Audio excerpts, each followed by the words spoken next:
नमस्कार, आप देख रहे हैं आज की बड़ी खबरें। आइए नजर डालते हैं देश और दुनिया की ताजा सुर्खियों पर। प्रधानमंत्री नरेंद्र मोदी ने दिल्ली में 2 बड़े कृषि योजना लागू की है, जिनका खर्च 35,440 करोड़ रुपए है। इन योजनाओं का उद्देश्य किसानों की आय बढ़ाना, उत्पादन बढ़ाना और आत्मनिर्भर भारत बनाना है। विदेश मंत्री एस जयशंकर ने अमेरिकी राजदूत से मुलाकात की। दोनों देशों के बीच चल रहे व्यापार विवाद और टैरिफ पर वार्ता हुई है। ये बैठक व्यापार रिश्तों की मजबूती के प्रयासों के तहत हुई है।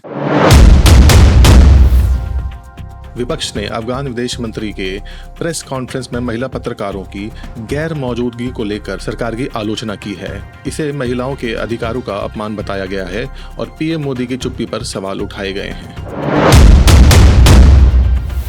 उत्तर प्रदेश सरकार 92,000 से अधिक मिनी किट्स किसानों को रबी सत्र के लिए बांटने जा रही है। इसमें नवीन बीज, उर्वरक और जैविक खाद उपलब्ध कराई जाएगी। नेशनल एम्प्लॉयमेंट न्यूज में दिल्ली जल बोर्ड, आईआईटी, एलआईसी, एसबीआई सहित कई संस्थाओं में व्यावसायिक और तकनीकी पदों के लिए सरकारी नौकरियों की घोषणा की गई। आवेदन तिथि अक्टूबर-नवंबर तक है। हिंदी अखबार आज तक ने बताया कि पूर्व सांसद अरुण कुमार ने जेएन दल यूनाइटेड में शामिल होकर राजनीतिक सक्रियता बढ़ाई है। यह क्षेत्रीय राजनीति में बड़ा बदलाव माना जा रहा है। बिहार चुनाव में भाजपा के बड़े दावेदार जीतन राम मांझी नरेंद्र मोदी के करीबी के रूप में उभर रहे हैं और पार्टी की ताकत बढ़ाने पर फोकस कर रहे हैं। शिक्षा क्षेत्र में आईआईएससी बैंगलोर को दुनिया की शीर्ष विश्वविद्यालय रैंकिंग में पहला स्थान मिला है। यह भारत की शिक्षा गुणवत्ता का बड़ा सम्मान है। दिल्ली पुलिस ने हाल ही में 7,565 नए कांस्टेबल पदों के लिए भर्ती प्रक्रिया शुरू की है। यह भर्ती अक्टूबर के मध्य तक पूरी होने की संभावना है। हरियाणा के एक शीर्ष पुलिस अधिकारी पर आईपीएस अफसर की आत्महत्या मामले में जांच चल रही है। यह मामला राज्य पुलिस की व्यवस्था की समीक्षा का विषय बना है।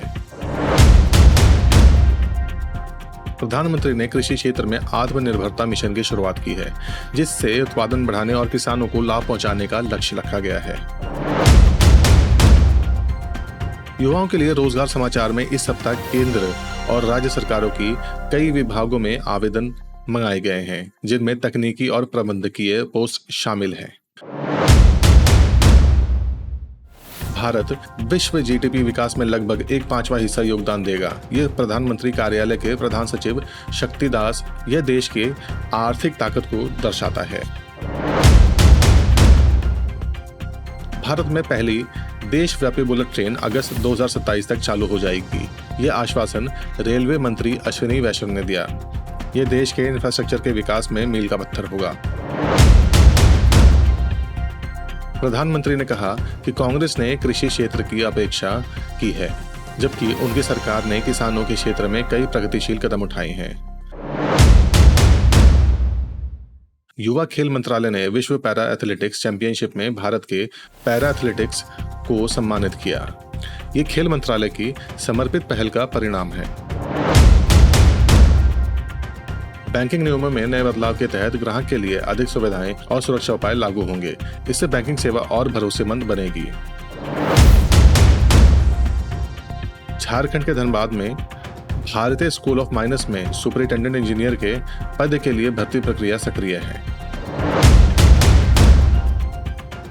मुंबई में अंतर्राष्ट्रीय जनसंख्या विज्ञान संस्थान में सहायक वित्त अधिकारी पद के लिए आवेदन मांगे गए हैं। आवेदन की अंतिम तिथि नवंबर 2025 है।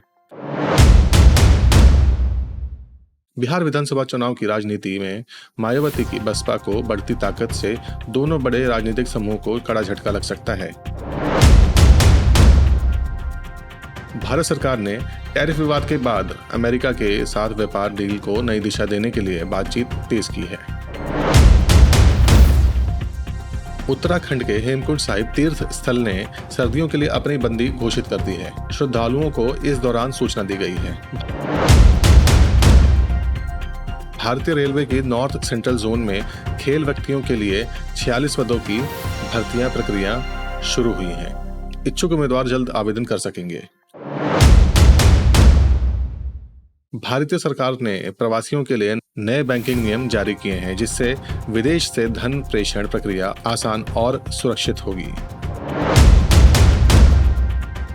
नवंबर-दिसंबर 2025 के लिए प्रधानमंत्री कार्यालय ने नई कृषि तकनीक और वित्तीय सहायता से संबंधित योजनाओं का क्रियान्वयन बढ़ाने की तैयारी चल रही है।